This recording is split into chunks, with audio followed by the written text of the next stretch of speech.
ఐగుప్తు దేశంలో బానిసలుగా ఉన్న ఇశ్రాయేలు ప్రజలను విడిపించడానికి దేవుడు మోషేని నాయకునిగా ఏర్పరచుకున్నారు. దేవుడు మోషేని దర్శించి మోషేకి దేవుని యొక్క ఆలోచన, దేవుని యొక్క చిత్తమును మొత్తాన్ని కూడా తెలియజేసి ఆ ప్రాంతం నుంచి ఐగుప్తుకి దేవుడు నడిపించాడు. మోషే ఐగుప్తులో అడుగు పెట్టినాక దేవుని యొక్క ఆలోచన ఫరోకి తెలియజేసినాక ఫరో దగ్గర నుంచి ఇశ్రాయేలు ప్రజలకు ఇంకా ఎక్కువ అధికమైన శ్రమలు విస్తరించాయి. ఎందుకంటే ఇశ్రాయేలు ప్రజలు ఆ ప్రాంతంలో నుంచి వెడలిపోతే అక్కడ ఇశ్రాయేలీలు చేస్తున్నటువంటి ఆ పని అనేది చేయడానికి ఎవ్వరూ ఉండరు. మోషే ఎప్పుడైతే ఫరో ఎదుట నిలబడి ఇశ్రాయేలు ప్రజలను విడిపించమని అడిగాడో అక్కడ ఫరో ఇశ్రాయేలు ప్రజలను ఇంకా ఎక్కువగా హింసించడం జరిగింది, ఇంకా ఎక్కువగా శ్రమ పెట్టడం జరిగింది. ఎప్పుడైతే ఇశ్రాయేలు ప్రజలు ఇంకా ఎక్కువ కష్టానికి లోనయ్యారో ఆ సమయంలో మోషే మీద వారు కోపగించుకున్నారు. నీవు వచ్చిన తర్వాతే మాకు ఈ శ్రమలో ఇంకా ఎక్కువైనాయని వాళ్ళు మోషే మీద కోపగించుకున్నప్పుడు మోషే అటు సందర్భంలో వెళ్ళి ప్రార్థిస్తాడు. నిర్గమకాండం 5వ అధ్యాయం 23వ వచనం. నేను నీ పేరట మాట్లాడుటకు ఫరో యొద్దకు వచ్చినప్పటి నుండి అతడు ఈ జనులకు కీడే చేయుచున్నాడు, ఈ జనులను నువ్వు విడిపింపను లేదనెను. దేవుడు మోషేతో మాట్లాడారు. ఏమని? ఇశ్రాయేలు ప్రజలు బానిసలుగా ఉన్నారు, వారిని నీ ద్వారా విడిపిస్తాను, ఫరో ఎదుటకు వెళ్ళి నిలబడు అని. అయితే ఫరో ఎదుట నిలబడినప్పుడు ఫరో ఆ విషయమును అంగీకరించలేదు. అంగీకరించకపోవడమే కాదు గాని వారిని మరీ ఎక్కువగా శ్రమ పెట్టాడు. మరీ ఎక్కువగా వారు శ్రమకి లోనైనప్పుడు వారు మోషే మీద కోపగించుకున్నారు.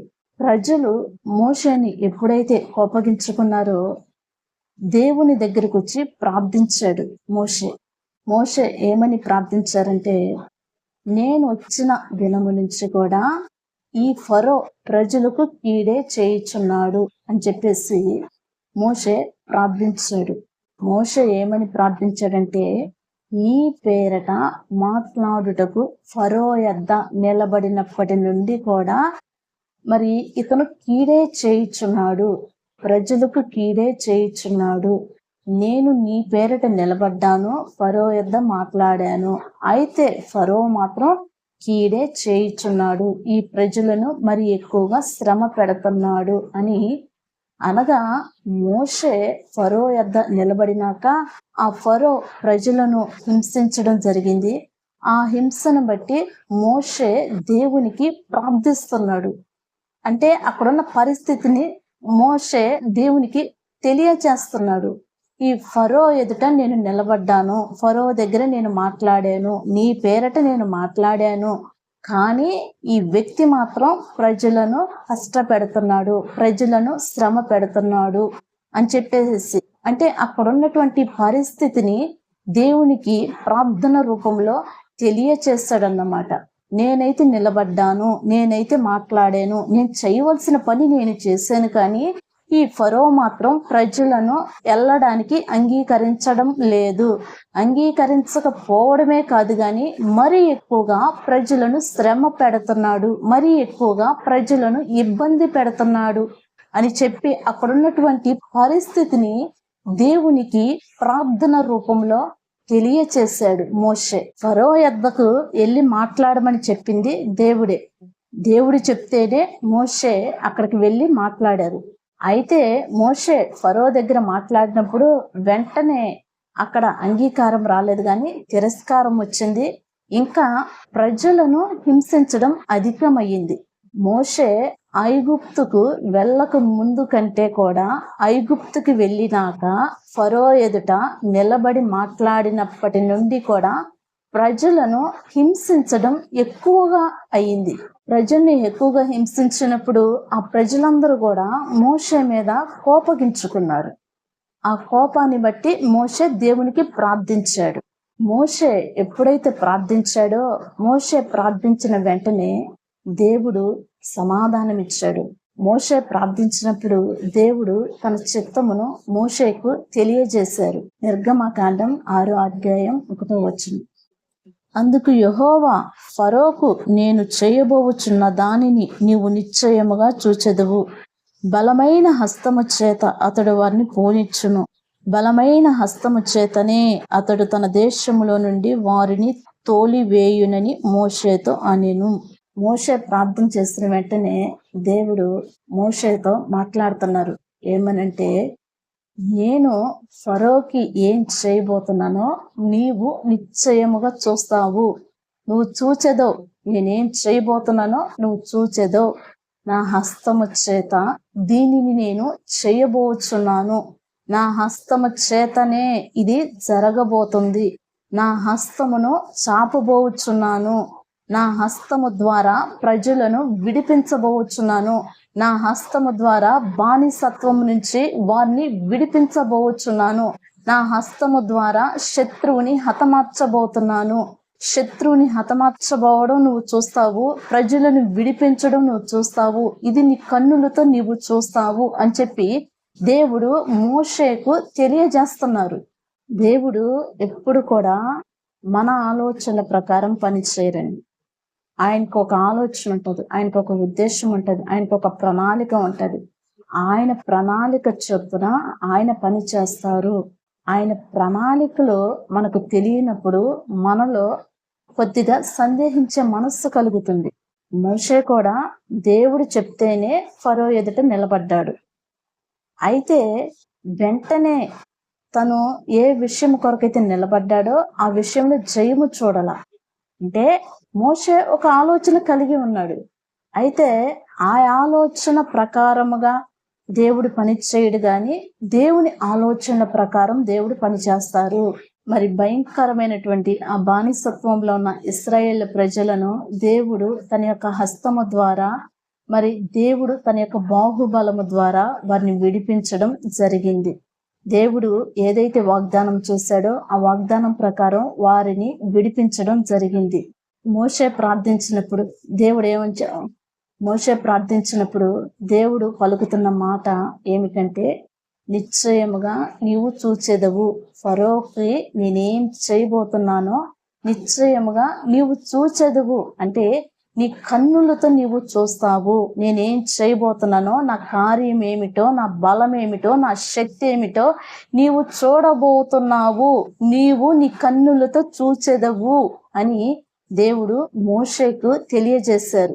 మోషేకి తెలియజేసిన రీతిగానే దేవుడు తన శక్తిని, తన బలమును అక్కడ బయలుపరిచారు, తెలియజేశారు, ప్రజలను విడిపించారు. మనం కలిగిన దేవుడు నమ్మదగిన దేవుడు. ఆయన వాగ్దానం ఇచ్చి నెరవేర్చే దేవుడు. ఆయన మాట ఇచ్చి మాట తప్పే దేవుడు కాదు, మాటను నెరవేర్చే దేవుడు. మనం కలిగిన దేవుడు సర్వశక్తి కలిగిన దేవుడు, సర్వాధికారము కలిగిన దేవుడు. మనం కలిగిన దేవుడు బాహుబలము కలిగిన దేవుడు. మనం కలిగిన దేవుడు సౌర కార్యములు చేయి దేవుడు, సర్వశక్తి కలిగిన దేవుడు. అటువంటి దేవుణ్ణి మనం కలిగి ఉన్నాము. బానిసత్వంలో ఉన్న ఇశ్రాయేలు ప్రజలను విడిపించడానికి మోషేని దేవుడే పంపించారు. అయితే అక్కడ ఫరో ద్వారా వ్యతిరేకత వచ్చినప్పటికీ దేవుడు తన యొక్క బలమైన హస్తమును చాపి ఆ యొక్క వ్యతిరేకంతటిని అణిచివేసి బానిసలుగా ఉన్న తన ప్రజలను దేవుడే విడిపించారు. ఇశ్రాయేలు ప్రజలకు శ్రమ అధికమైందని చెప్పేసి ఆ యొక్క కోపాన్ని మోషే మీద చూపించారు. అయితే మోషే ప్రార్థించినప్పుడు దేవుడు బయలుపరిచింది ఏంటంటే, నా హస్తమును చూడబోతున్నావు, నా బలమును చూడబోతున్నావు, శత్రువుకి నేనేం చేయబోతున్నానో నీవు నీ కన్నులతో చూడబోతున్నావు అని చెప్పేసి దేవుడు మోషేతో స్పష్టంగా మాట్లాడారు. మోషేతో దేవుడు ఏమైతే మాట్లాడాడో ఆ రీతిగానే దేవుడు అక్కడ బానిసత్వం నుంచి వారిని విడిపించాడు. ఈ మాటలు వింటున్నటువంటి నీవు ఇశ్రాయేలు ప్రజల వలె కొన్ని సమస్యలలో ఉండి దేవుడు వాగ్దానం ఇచ్చినప్పటికీ కూడా ఇంకా ఆ సమస్య చేత అధికముగా బాధించబడుతూ ఉంటే ఖచ్చితంగా దేవుడు నీకు సెలవిస్తుంది ఏంటంటే, నిశ్చయముగా నీవు చూచెదవు. దేవుని హస్తమును నువ్వు చూచెదవు. దేవుని యొక్క హస్తము శత్రువుని చితకత్రొక్కడం నీవు చూచెదవు. శత్రువు యొక్క బలమును అనగద్రొక్కడం నీవు చూచెదవు. దేవుడు నీకు సెలవిస్తుంది ఏంటంటే, నిశ్చయముగా నీ కన్నులతో నీవు చూస్తావు. శత్రువుని దేవుడు ఎలా అణిచివేయబోతున్నాడో, శత్రువు యొక్క ఆలోచనను ఎలా పారద్రోయబోతున్నాడో, శత్రు యొక్క తంత్రములను దేవుడు ఎలా తొలగించబోతున్నాడో, శత్రు యొక్క ప్రణాళిక అంతటిని దేవుడు ఎలా రద్దు చేయబోతున్నాడో, శత్రు యొక్క ఉద్దేశమును దేవుడు ఎలా కొట్టివేయబోతున్నాడో, శత్రువు యొక్క ఆలోచన అంతటిని కొట్టివేసి దేవుడు తన యొక్క చిత్తమును, తన యొక్క ఉద్దేశమును నీ జీవితములో ఎలా నెరవేర్చబోతున్నాడో నీవు నీ కన్నులతో చూచెదవు.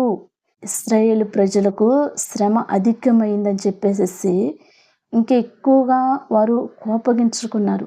శ్రమ అధికముగా అయ్యింది అంటే నీ జీవితంలో కూడా ఇశ్రాయేలు ప్రజల వలె శ్రమ అనేది అధికం అయ్యింది అంటే నీకు విజయం అనేది సమీపముగా ఉన్నది అని అర్థం. నీ జీవితంలో శ్రమలు అనేవి అధికం అయ్యావి అంటే ఖచ్చితంగా విజయం అనేది సమీపములో ఉంది అని అర్థం. దేవుడు ఇచ్చేటువంటి జయము నీ కన్నులతో నువ్వు చూడబోతున్నావు అని అర్థం. ఈ మాటలు వింటున్నటువంటి దేవుడు నీతో సెలవిస్తుంది ఏంటంటే, ఆయన హస్తాన్ని నువ్వు చూడబోతున్నావు. ఆయన హస్తము ఏం చేయబోతుందో నువ్వు చూడబోతున్నావు. ఆయన కార్యమును నువ్వు చూడబోతున్నావు. శత్రువు యొక్క ఆలోచనలన్నిటిని కొట్టివేసి దేవుడు నీకు జయం ఇవ్వబోతున్నాడు. వీటన్నిటిని నువ్వు చూడబోతున్నావు. శత్రువు యొక్క ప్రతి ప్రణాళికను రద్దు చేసి దేవుడు నీ పక్షమై నీకు జయం ఇవ్వబోతున్నాడు. వీటిని నీ కన్నులతో నువ్వు చూడబోతున్నావు. మనము ఎంత ప్రార్థన చేస్తున్నా ఆ సమస్యలు ఎక్కువ అవుతున్నాయి కానీ సమస్యలు తగ్గడం లేదు అంటే గనక వాటికి జయం అనేది సమీపంలో ఉంది కాబట్టే ఇంకా అది ఆ సమస్య అనేది అధికంగా మన కంటికి కనబడుతుంది. ఈ మాటలు వింటున్నటువంటి నీవు ఎంత ప్రార్థన చేస్తున్నా గానీ స్ట్రగుల్స్ ఎక్కువ అవుతున్నాయే తప్ప ఆ ప్రార్థనకి నేను జవాబును చూడలేకపోతున్నాను అనే ఒక వేళ నిరాశలో ఉంటే గనక దేవుడు సెలవిస్తుంది ఏంటంటే, నిశ్చయముగా ఈ కన్నులతో నీవు చూస్తావు. నిశ్చయముగా నీ కన్నులతో నీవు చూస్తావు. దేవుని హస్తము నీ పక్షమై యుద్ధము చేయడాన్ని నువ్వు చూస్తావు. దేవుని హస్తము నీ పక్షమై యుద్ధము చేసి నీ విరోధులను అనగద్రొక్కి నీ పక్షమై దేవుని యొక్క హస్తము ఏమి చేయగలదో నీవు చూస్తావు. ఆయన హస్తం ఏం చేయబోతుందో నీ కన్నులతో నీవు నిశ్చయముగా చూడబోతున్నావు. ఇప్పటి వరకు కూడా ప్రార్థన చేసావు కదా, ఇన్ని దినములు ప్రార్థించావు కదా, ఇన్ని దినములు కన్నీరు కార్చావు కదా, ఇన్ని దినములు ఆయన సన్నిధిలో రోదన చేసావు కదా, ఇన్ని దినములు ఆయన సన్నిధిని అంగలార్చావు కదా. దేవుని యొక్క వాక్యం ఏమని సెలవిస్తుందంటే, నిశ్చయముగా నిశ్చయముగా నిశ్చయముగా ఆయన హస్తమును నీవు చూడబోతున్నావు. ఇప్పుడు వరకు శత్రువు నీ జీవితంలో ఏం చేశాడో చూసుకుంటా వచ్చావు. నువ్వు కార్చిన కన్నీటికి ప్రతిఫలాన్ని నువ్వు చూడబోతున్నావు. ఎన్ని రాత్రులు కన్నీరు కార్చావో వాటి యొక్క ప్రతిఫలాన్ని చూడబోతున్నావు. ఎన్నిసార్లు ఉపవాసాలు ఉన్నావో వాటి యొక్క ప్రతిఫలాన్ని నువ్వు చూడబోతున్నావు. దేవుని సన్నిధిలో ఎంతగా అంగలార్చావో వాటి యొక్క ప్రతిఫలాన్ని నువ్వు చూడబోతున్నావు. నిశ్చయముగా నీవు దేవుని యొక్క హస్తమును అనగా దేవుని యొక్క హస్తము నీ పక్షమై యుద్ధము చేసి నీకు జయమిచ్చినప్పుడు ఆ జయాన్ని నీ కన్నులతో నీవు చూడబోచున్నావు. నేను ఎంత ప్రార్థన చేసినా స్ట్రగుల్స్ ఎక్కువ అవుతున్నాయే గాని ఈ స్ట్రగుల్స్ లో నుంచి బయటికి రాలేకపోతున్నాను అనుకుంటున్నావు కదా. దేవుని యొక్క వాక్యం ఏమని సెలవిస్తుందంటే, దేవుని యొక్క హస్తమును నీ కన్నులతో నీవు చూడబోతున్నావు. ఆయన హస్తం ఏం చేయబోతుందో నువ్వు చూడబోతున్నావు. ఇప్పటి వరకు నీ జీవితంలో శత్రువు ఏం చేశాడో చూసావు కదా. అయితే ఆ శత్రువుని దేవుని యొక్క హస్తము ఎలా అనగా త్రొక్కబోతుందో నువ్వు చూడబోతున్నావు. ఈ కన్నులతో నువ్వు చూడబోతున్నది నీవు చేసిన ప్రతి ప్రార్థనకు జవాబును చూడబోతున్నావు. నువ్వు చేసిన ప్రతి విజ్ఞాపనకు జవాబును చూడబోతున్నావు. నువ్వు కలిగిన దేవుడు సర్వశక్తి కలిగిన దేవుడు, సర్వాధికారము కలిగిన దేవుడు, సైన్యములకు అధిపతియగు యెహోవా, పరాక్రమము కలిగిన దేవుడు నువ్వు కలిగి ఉన్నావు. బల సూర్యుడు, యుద్ధ సూర్యుడు, శౌర్యము కలిగిన దేవుడు, శూర కార్యములు చేయగలిగిన దేవుడు, భీకర కార్యములు చేయగలిగిన దేవుడు, సాహస కార్యములు చేయగలిగిన దేవుడు, సర్వశక్తి కలిగిన దేవుడు, అధికారము కలిగిన దేవుడు, సర్వము మీద అధికారము కలిగిన దేవుడు, భూమి మీదనో పరలోకమునో అధికారము కలిగిన దేవుడు, ఆధిపత్యము కలిగిన దేవుడు. ఇప్పటి వరకు నీ జీవితంలో శత్రువు యొక్క బలమును చూస్తావు, అయితే దేవుని యొక్క బలమును నువ్వు చూడబోతున్నావు. దేవుని యొక్క బలము నీ జీవితంలో ఏం చేయబోతుందో నువ్వు చూడబోతున్నావు. దేవుని యొక్క బలము నీ జీవితంలో ఎలా మార్చబోతుందో నువ్వు చూడబోతున్నావు. దేవుని యొక్క బలము, దేవుని యొక్క హస్తము నీ కుటుంబంలో పనిచేస్తూ, నీ కుటుంబంలో ఉన్న ప్రతి పరిస్థితిని విరగగొడుతూ, ప్రతి వ్యతిరేకతను అణిచివేస్తూ, ప్రతి పోరాటమును అణిచివేస్తూ, నీ పక్షమై దేవుని హస్తము ఎలా విజయము ఇవ్వబోతుందో నువ్వు చూడబోతున్నావు. నీ కన్నులతో నువ్వు చూడబోతున్నావు. దేవుని యొక్క హస్తము నీ పక్షమై యుద్ధము చేసి నీకు జయమివ్వడాన్ని నువ్వు చూడబోతున్నావు.